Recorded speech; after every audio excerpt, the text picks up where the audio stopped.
From the twisted realm of science and the darkest pits of reason comes chilling tales of godlessness. Bear witness to the unfathomable terror that is the Good Atheist. I don't know how many days since Dr. Tiller's death, and it's the thing that's still on my mind and is driving me crazy. I feel like I am going insane just from watching all of the reactions. Like the wave that this has caused is just I wasn't even prepared for it. You know what I mean? Like yeah. I don't connect very often to the World Wide Web in terms of like the major news media, because I find that They suck. They not just suck, they suffocate the life out of you. Because you'll watch that shit and then you're trying to scrutinize it to try to see, well, what information can I gather from it? What's the spin? What's the spin, exactly? I mean, how long do you take basically filtering out the garbage that mainstream media gives you? You got to think about that. I mean, I obviously we all have to do it because they have the people on the ground. So obviously we have to filter shit, but you should, in addition to using your own filter, you should be checking out other people's filters as well and their takes. Yeah, and that's exactly what I mean. Like, it is a giant time sink. And I feel, even though there's a compulsion for me to gather information, because I tell myself the more information I gather, the more I'll understand the world. And, the truth is you could spend your entire life reading every piece of news and still not understand what the fuck is going on. So to some degree, I've decided that there are certain topics, or at least certain things that I'm going to excuse myself from. I'm like, these topics are interesting tidbits. I'll read about them when everybody understands what happened. But while it's happening, I just cannot figure it out, like, for the most part. Like, I am... I'm trying to influence what's going on, even to some degree. I mean, we write about it. We'll have a podcast about it, trying to lend our voices to it. But I mean, it's like crashing fucking. It's like being tiny little pieces of sand, like in a giant beach. Like we're not doing much. Like we're not generating waves. So it's weird to face that fucking current, like just to tap into it. And it's been driving my brain crazy. And it's driving you crazy because you find that the current is overwhelmingly defensive about, the dangers that mainstream media poses when they present things like the Tiller situation. Well, that's a pretty good segue. I mean, one of the articles that I had written was basically about how I felt, at least to some degree, that Bill O'Reilly and Fox News in general have some degree of culpability in Tiller's death. Now, it's not to say they're responsible for the fucking murder. I'm not. Obviously, that's a huge charge. What I'm saying is that the way that an individual is portrayed has a powerful influence about how people will think about that individual. And in 28 different occasions on the O'Reilly show, they talked about Tiller. They called him Tiller the baby killer. They compared him to Hitler. I mean, these are... How else can you paint a man? I mean, like, you might as well just fucking draw a target sign on the back of his head and then say, well, I didn't do anything. I'm not the one who pulled the trigger. I'm like, there's a certain degree of responsibility that I think the whole media is just kind of fucking shrugging off, and it's driving me crazy. Like, I can't even believe that anyone's letting anyone get away with that shit. I mean, wasn't it you that was just saying the other day that essentially there is, like, no accountability? No one's really interested in, in a 24-hour news cycle, there's just no accountability because whatever happened yesterday is yesterday's news and no one pays attention. Yeah, and not just that. I mean, when you spend your day trying to gather news, how much time does that allow you to scrutinize the news? Are you really reporting on facts? Well, here's the deal. Look at this as a good example. And this is a bit of a sidetrack, but I wanted to mention it anyways in the opening story before you just were like, Tiller! So the wave of Tiller. But last night, Barack Obama gave a speech to kind of like the Muslim world, and he aced it. Basically, I just happened to be up at like 1:30 a.m. in the morning, and I hopped onto the news sites, and they had the whole thing that you could watch and everything like that. But I just found that, as of checking onto the news sites now, that story has already slid off the front and is replaced with, complete garbage, useless, day-to-day claptrap. I'm like, do you realize your president just hit a grand slam with the Muslim world? No, actually, this segues me into the next thing that I want to talk about. No, stop segueing. Let's jam, man. In terms of it feels like you closed the door on these topics. No closing. All open. Everything is open. All right. Well, I had just written actually about this guy called Dr. Wiley. Doctor. What am I talking about? Pastor Wiley. I remember Dr. Wiley. Wasn't he the bad guy in Mega Man? Yeah, actually he was. I remember him. And actually, if I'm not mistaken, Wile E. Coyote is also a doctor. So he could be Dr. Wiley. Doctor of Destruction. He's a doctor of mayhem. No, Pastor Wiley Drake. That's his name. This guy is Baptist minister. I think he's in San Diego. And he basically said that unless Obama, rescinds on the whole abortion issue, he will continue to pray that God kills him. And I'm like, this is again going back to the whole fucking wave that I got from the media. Basically, the impression that I have, the reason why it's driving me crazy is because I see all these forces brewing. Like the right is just brewing up more storm of hate, like again and again and again. I mean, it's becoming disturbing here. Well, here's the deal. They is always brewing, but now it is a boiling. It is a boiling, and I'm. And people saw it a little bit, say, during the elections, when all the rhetoric and basically the hatred started really cooking up, and it was a bad situation. Well, it made me rethink a little bit of my stance on hate speech issues, just because. I was taking the stance that, well, human beings are generally trustworthy and you can allow them to have free speech. But the problem is now the fact that individuals can command so much authority and control over people. Like a pastor, how many people are under his influence? Like a significant amount. And for anyone to be enticing violence, and murder is just, like, you have to draw the line right there. I'm like, if you want to know at what point does a person go too far, when they entice another person to death, then you've gone too far. I've always found, I find the especially creepy thing about this being how the pastor was saying, I pray to God that God kills Obama, and then you got to figure that there's probably some of his flock who think that God works in mysterious ways, or through the agency of their followers. They might be like, oh, well, that's me. God wants me to do that. That's the easy inference that crazy whack nut jobs make. And you know what? These people are not in fucking mental institutions because, they're religious and you can't fucking tell the difference. Oh, that's great. That's fucking great. I just love that. We cannot tell the difference between a goddamn wacko and just somebody who's just really believes in God. You didn't see this, but I was watching this video. It was a documentary they put on YouTube. And I'm going to link it to it again because it's just, everybody needs to watch this. It's just basically the fundamentalist Christian right in the United States and their, the whole abortion debate. And it was just talking about this one guy. He seemed like the nicest guy, bearded old gentleman, looked like fucking, Mr. Rogers with a beard. And, seems like a great guy. And his friend comes over and he says, some of the people in the neighborhood are worried about you. They're saying that you might be a whack nut or you're going to go on some kind of rampage and that kind of stuff. And he answers, well, I've never been told by God that I need to kill someone. But if God told me to do it, I'd do it. And I'm like, you know what? Your buddy here is defending you, but you're a fucking whack nut, okay? You should be getting treatment, because how am I supposed to tell when God is going to give you that commandment? Because you already feel that, these guys are murderers. Well, here's the good thing, at the very least. We do live in a society where nowadays, if you let on that you are actually communicating, like talking to God, they will usually, try and put you under a psychiatric I think it's the dirty little fucking secret, of every. It's the same reason why they did a study and they found that psychologists, in terms of profession, have the lowest rate of religiosity. And of course, the reason they probably do it is because you have to scrutinize people's belief to identify dementia. Because until you have to peel away the layers of this religion and say, what is this person really saying? What are they justifying through religion? And then probably if you do that, you're thinking, this is just a form of mind control. What a surprise. What a surprise. It's interesting. We mentioned Bill O'Reilly. I feel like you're channeling some Bill O'Reilly today. You got some serious fire.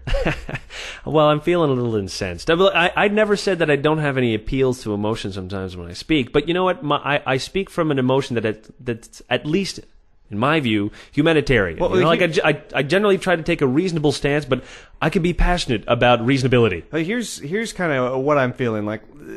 this is the second show since it happened. We actually recorded a radio show a couple hours after it happened. Yeah, the patron show for the patrons. If you guys want that, you know the drill. That's the money, and that's the show. First you give the money, then you get the access. But yeah, we talked about it. But at the time, I honestly think that we were just a little bit in shock. We were in shock. I mean, we didn't even know what was going on. We just heard the guy was killed, and it was probably Christian Fundy. I mean, would anyone have accused me of stereotyping at that moment? No, I don't think so.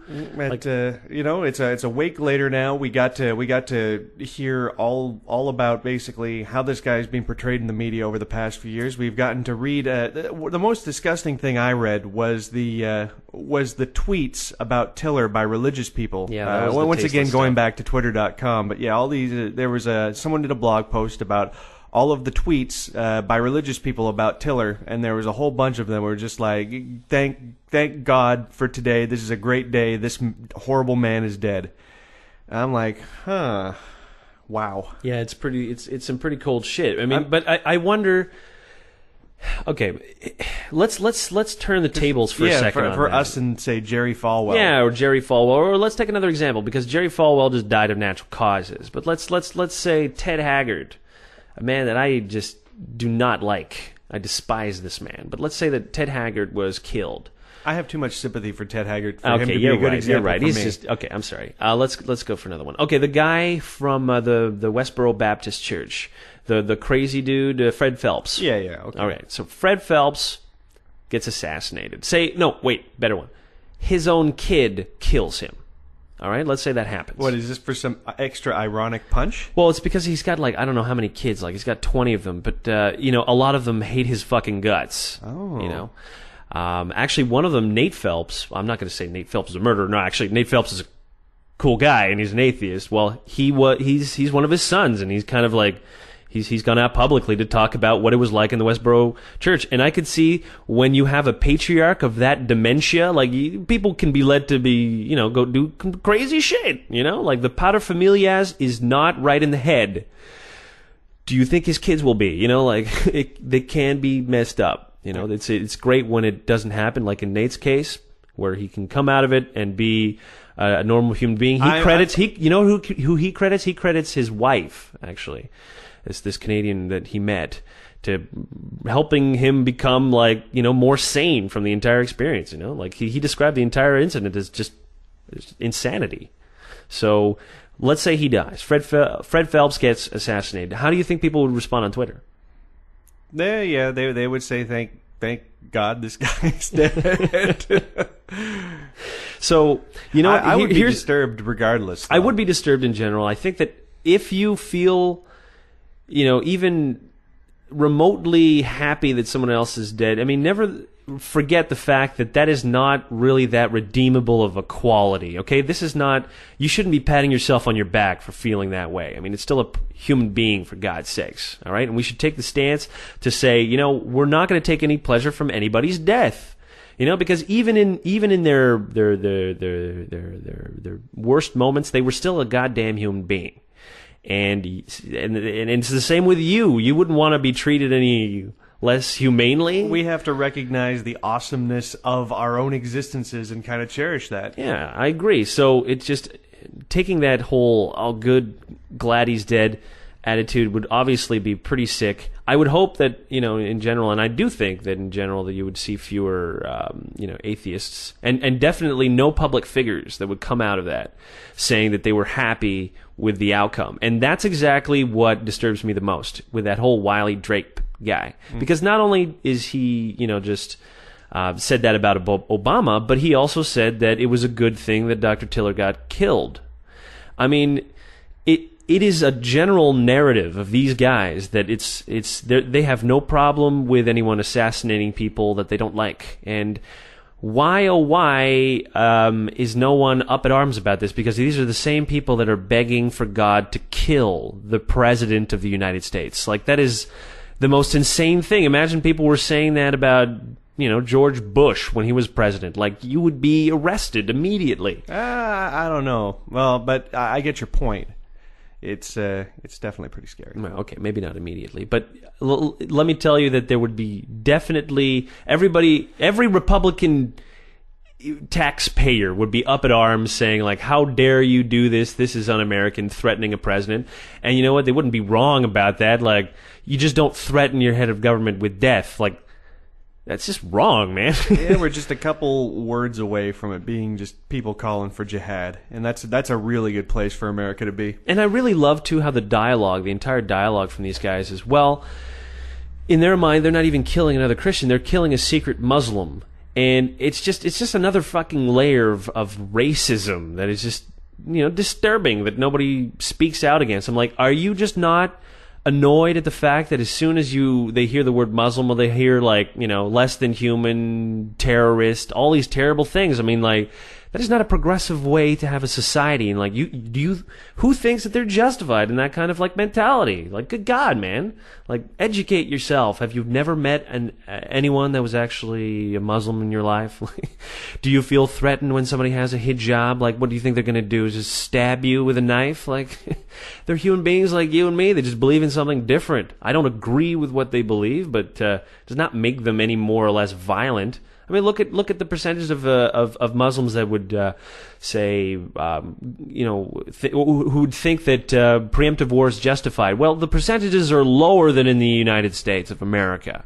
And if you look at the percentage of do you think casualties of war are acceptable?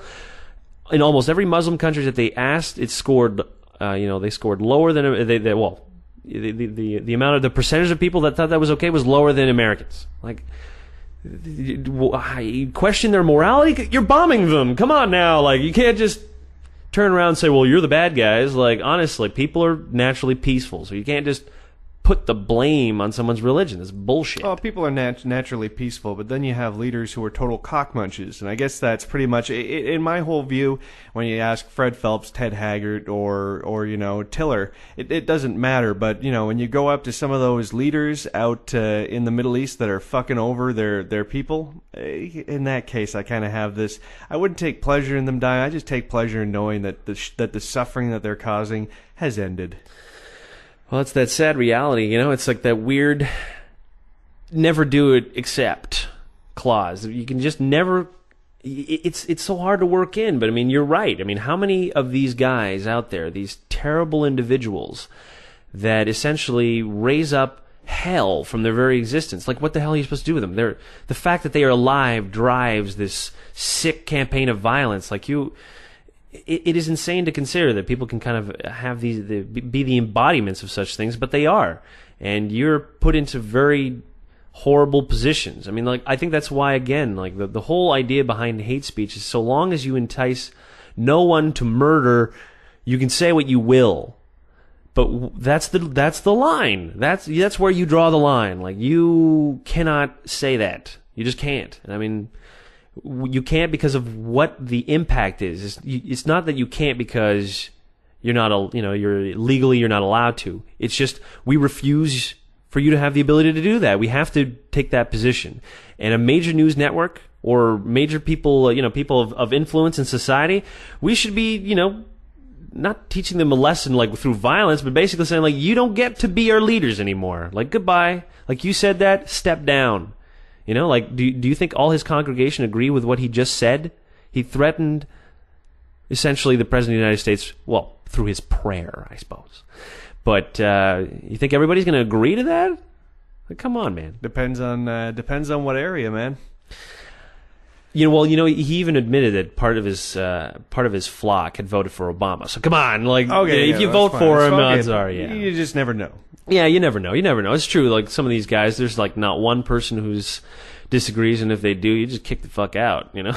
Oh, you disagree? You've made up your own mind. Get out of here. Get out of here. We don't want to hear from you. But still, these kinds of things really have annoyed me, and the Tiller thing kind of brought that up again as to how people perceive that and what people are saying from it, and just the amount of hate. It's really just so uncalled for too, because like I've done a lot of research and reading on who Dr. Tiller was, because I didn't know who he was. And obviously, that's what you want to know. If he's vilified so much, what kind of a man is he really? Mm-hmm. And just from the testimony of everybody that I've read is that this was a man who was just patient, who was kind, who he was shot in both his arms, man. He was shot. And his clinic was bombed, and yet he still continued to work. I'm like, I think that tells us something about who this man was. Like that he did that because there is a genuine need for what he does. It is not pleasant. Do you think that man took any pleasure from what he did? No. Obviously he did not, but it's got to be done sometimes. Like that is the unfortunate consequence of being alive. Sometimes life is sick and cruel and terrible, and we have to alleviate some of that. And the termination of a pregnancy is along those lines. People don't get abortions because it's fun.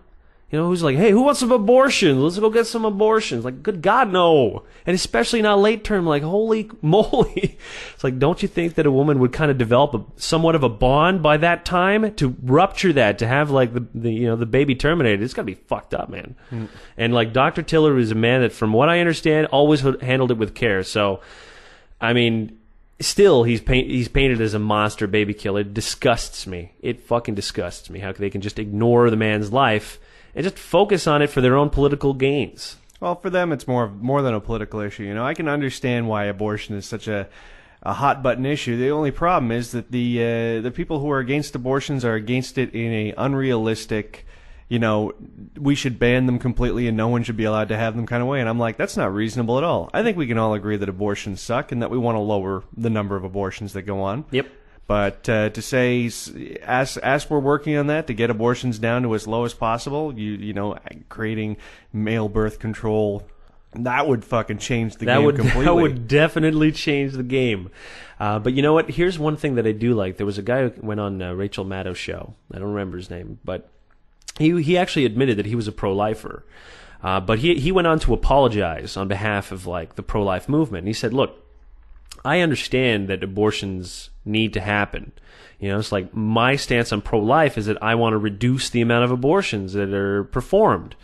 And I'm like, that is a position that I can understand and appreciate. I'm like, yes, you should ensure that people sort of like make the right decisions and that people are presented with different options. I mean, like perhaps there are abortions that can be avoided through different means. Like it's good to be able to perform that action, but they have to happen. There will always be that need. Always. And what are you going to do? Like, are you going to, if you make it illegal, are you going to punish women who get abortions? Like, are you going to send them to jail for getting an abortion? What the fuck are you supposed to do with them? Absolutely, they'll go to jail. That's what would happen. Send a fucking woman who aborts her unborn child because it was having a brain deficiency or was going to die within childbirth. And, she deserves prison. I'm like, come on, guys. What's wrong with you? Like, do you not understand what laws do? Like, when you make a law for something or against something, it has an invariable consequence. There are many externalities, and you can't plan for them. Whenever you make anything illegal, you cannot plan for those externalities. It's impossible. Well, you don't even have to think that hard to start realizing all the problems, but they just don't care. And this is my problem with that guy that goes on that Rachel Maddow show, is that I dig what he's saying, but he needs to figure out a new fucking name. He can't be pro-life because that's not what pro-life is about. No, it's really not. And and it's unfortunate because what he is talking about is actually more pro-life than the real pro-life stance. But pro-life is a snappy, fucking just like pro-choice. So it's like smart, it's very smart. Yeah, it's a good hook, but in either case, everyone is always for more choice and options in general, and I don't think that there is anybody who gets an abortion who doesn't like life. Well, I dig. It's just such. I dig the whole pro-choice name, but I think it's unfortunate because it's like, well, it's a choice, and it should just be like people need abortions because they're horrible, but pro-reality. Pro-reality. There you go. Pro-reality. I'm like pro-reality. Yeah, that's actually, you know what? That's the perfect middle ground. We've just coined it. Pro-reality. That is the new abortion stance for everybody who thinks they suck, but obviously knows that they have to happen and just wants to fucking work to get the numbers down. All right, we're going to start that pro-reality movement. I'll do a little logo or something like that. I like it. I don't know what reality looks like. But, okay, how about... no, I don't even want to say that on the radio. I had some logo some kind of aborted fetus idea. No, only half aborted. Dear God. It just got its eggs scrambled up in there, and we'll let nature do the rest. That's what you're talking about. You disgust me, sir. You disgust me. All right, the other thing I wanted to talk about, apart from that, is actually there was a video that I put up on the site. It was about this Catholic pastor by the name of Father Barron. And Father Barron, basically, his new accusation of atheism is that we are childish and frivolous now. So before, where one guy said that we were a bore, somebody else said that we were too militant and too serious. Now, apparently, we're far too childish and frivolous. And he uses as an example the atheist bus campaign. This is his main sticking point. He's like, look at these guys. They're saying, like, there probably is no God, so enjoy life. It's like, that's so very childish. And he also accuses us of, at least intellectually, being very infantile in our beliefs. Like that we just somehow we're not like the more well-read atheists. We're just the really childish and stupid ones. That's basically what he's saying to us. It feels like every week we talk about a different pastor or priest that says that atheists are stinky or smelly or stupid. And it really just doesn't surprise me. I don't even know where to pleasure, start, or even if I should. Because what's the point of defending yourself from people who are obviously just stupid on the subject of what atheists are like? It's like you might as well ask these guys, show me how to give great head. Well, you know what the problem is? They would know. They would know how to give a. I know. Anyway, I don't have to finish that. Everybody knows where that joke is going. Yeah. You don't want to finish that joke. That joke would be a joke genocide. Funny, but so horribly cruel. And I'm sure that there are some people who are listening to this out loud somewhere public. Yeah, there's bound to be. I mean, is the boombox really that dead? The boombox is that dead, man. It's a sad state of affairs, but it's true. Well, you know what? My whole rant on Father Barron has more to do with the fact that I just find it funny that a man who has never had a sexual relationship with a woman, who has absolutely no concept of what relationships are like, apart from sort of his pastoral role, who is an expert in nonsense. I mean, like, he's literally an expert in nonsense. The things that he knows, like how many angels can fit on the pin of a head, or if God can lift a rock so heavy he can... what did I say? The pin of a head. The pin of a head. The head of a pin? Or also sort of whether or not God can create a rock so large that he can't lift it. I mean, he actually has these answers. I wouldn't mind getting some of those. Well, I just figured he would know. Like, I'm sure he has his answers. At the beginning of every chapter of the Bible, and this is why when I was a kid, I was going to read it, and I got bored every time they do that. And then Lot begets Sam. Yeah, there's like 100 pages of begats or something ridiculous. Yeah, I know. It's like I don't need to know your genealogy. Yeah, this is basically one big like high school yearbook. They just want to get all the names in there, throw props out. Hey, throw props. Don't forget Ezekiel. Oh, he didn't do nothing. It's like we don't want to talk about him. He just beget Frank. Yeah, he was just some guy's dad. He wasn't even worthy of ascendance. He didn't do shit, and he was a bastard. If they didn't mention you, it's because he was already accepted. You're probably an a-hole. It's like, well, he sold most of his daughters to slavery. Just like every asshole did back then. It's just an asshole-ish thing to do. We don't have to be those people anymore. We could be nice. No more selling daughters to slavery. That's not good. Nope. No. Although there's still people that do it. Like, it's sad as hell, though. But, no, okay. A man who is this basically an expert in nonsense is telling everyone else that they are intellectually frivolous, I think is just hilarious. I'm like, you can be scholarly about nonsense and think that you're smart, but really, what do you know? You don't know anything important. You are an expert in nothing, sir. Essentially, you are an expert in Greek mythology, except for just Jewish mythology. That's what you're an expert in, Jewish mythology. Congratulations. You get to tell me how to live my life? Like, I'm sorry, dude. You need a different expertise if that's going to be the case. I still find it funny that Catholic priests give relationship advice to people. What? That is the last person you should listen to. Well, here's the deal, and this is why lots of people go to their priests for marriage advice, is because no matter how much the priest disapproves of the guy or the female in the relationship, they will always counsel towards making the marriage work. And that actually, because you go to a psychiatrist and they'll be like, you know what, this is the husband's issue and you got to leave him. You go to a priest, and I guarantee you, he is not going to give you any advice except shit that will save your marriage somehow. Yeah, well, just because you save the marriage doesn't mean you save the people in it. You're like, well, the institution remains, even though it's completely corrupt and terrible. I'm like, what do you expect? That's how they run their own organization. If you go to a priest for any advice, he will transform your life into his institution, corrupt and principleless. That's what he'll do. So don't go near a priest. They're the most dangerous people in the world. This I swear to you. They are out of their minds. Okay, they're crazy. They have no knowledge, and then they go around trying to tell other people what to do. They are insane. They are literally insane. That's my declaration. That's my rebuttal to Father Barron. I am calling him insane. All right. I'm looking forward to his rebuttal.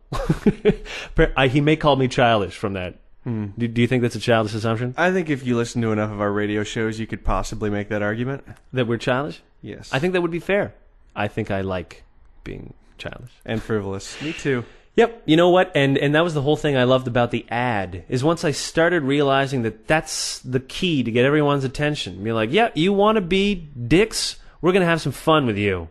And, with the bus ads? Yeah, with the bus ads, because like we took the initial stance of saying it's a bad idea, and then eventually we were like, no, this is doing exactly what we wanted it to do. It's getting people pissed off to the point where they say such inane things, like that the lack of belief in God is childish and frivolous. Yeah, you're right.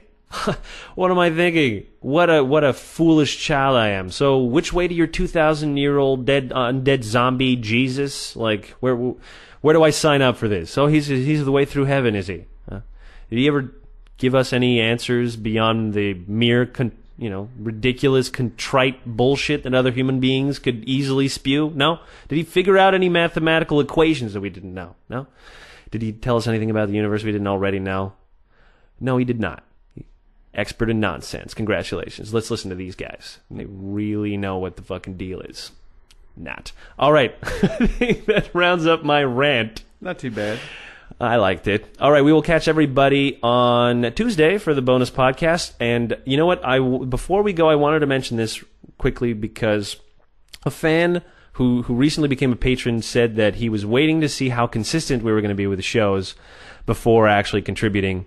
And I emailed him back and said, I can kind of understand. We had been flaky in the past. And it was fair enough. And I'm like, if there's still some of you out there that are like saying like, are these guys consistent? Are they sticking with it? I'm like, oh yeah, we are sticking with this. Like clockwork.